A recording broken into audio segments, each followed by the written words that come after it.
Oh, well, I'm recording. Hey you all, Farmer Jesse here.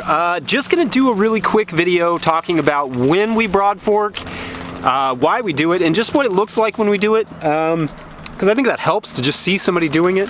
So, yeah, let's do it.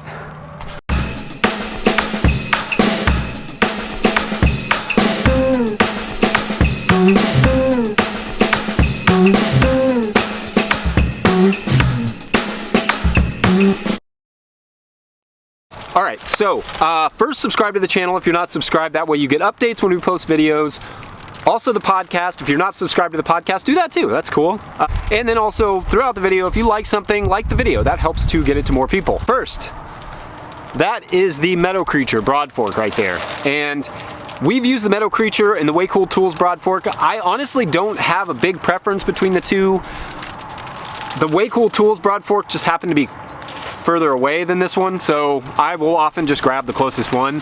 I keep one over here by the tunnels and then another one down just, you know, on the other side so that wherever I am I can always grab it. Yeah, and I like them with, I actually like the Meadow Creature because it has fewer tines, and if you're working in wetter soil, those, if you have too many tines, 5 tines or 6 tines, and they're too close together, it can kind of clog up a little bit. So yeah, I tend to use this in wetter soil, which isn't the cat tunnel necessarily, but just happen to be closer. Anyway, here's how we test. So you can do this with a tool, like you can do this with sticks. You can do it with the Broadfork itself, which is a good option. You can also just plunge your hand in. But I take every bed and I literally physically put my hand into it.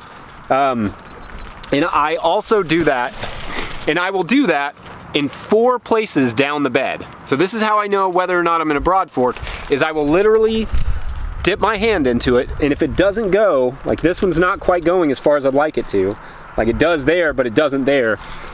So I will do that in 4 spots in a bed, even if the bed is only 50 feet. If the bed is 100 feet, I'll do it in 4 spots.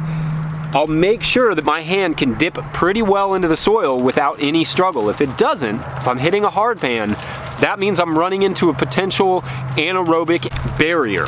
So that can really cause root issues with your growing plants. You want to make sure that your soil is loose enough to grow plants in, and it be aerobic, be what soil wants, and what good microbes and good fungi and all that stuff want is air. They want oxygen. I recognize that some people don't recognize the Broadfork as a no-till implement. Ignore that. It doesn't matter. If your soil is compacted within that rhizosphere, or even a little bit further down, you're gonna run into pathogenic issues. So whether or not it's no-till doesn't matter if your situation is such that you have to, that you're running into compacted areas.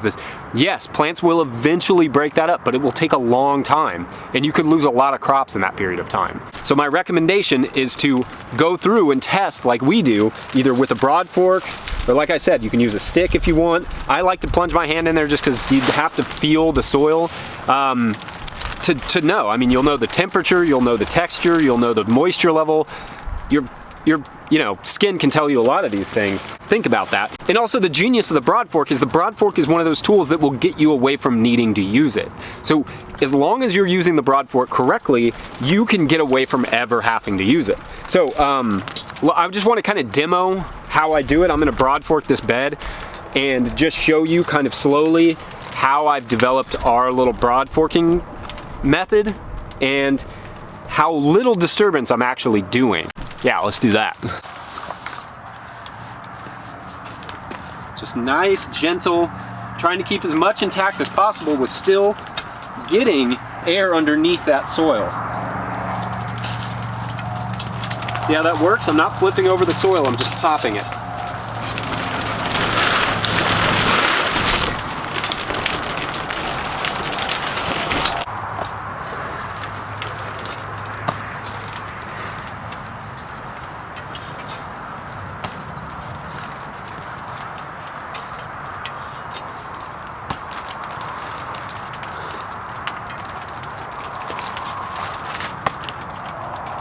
Yeah, like that's way more compacted right in that one spot I just got in.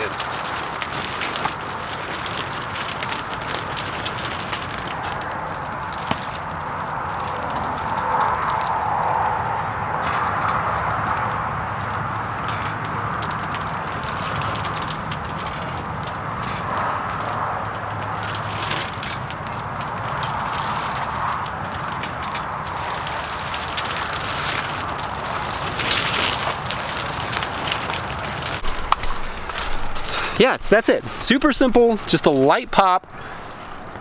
Just get a little bit of air under there, break up that compaction a little bit.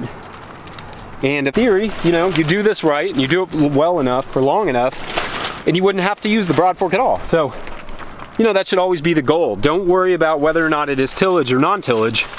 The goal should always be to grow the healthiest plants possible. And sometimes you may need a Broadfork for that. There's you know, no shame in that. Yep, that's it for today. Thank you all for watching. Make sure to like the video if you like the video.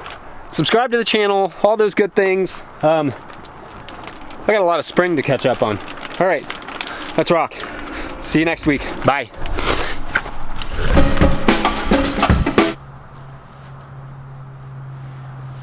Scoop, doop, doop, doop, doop, doop, doop.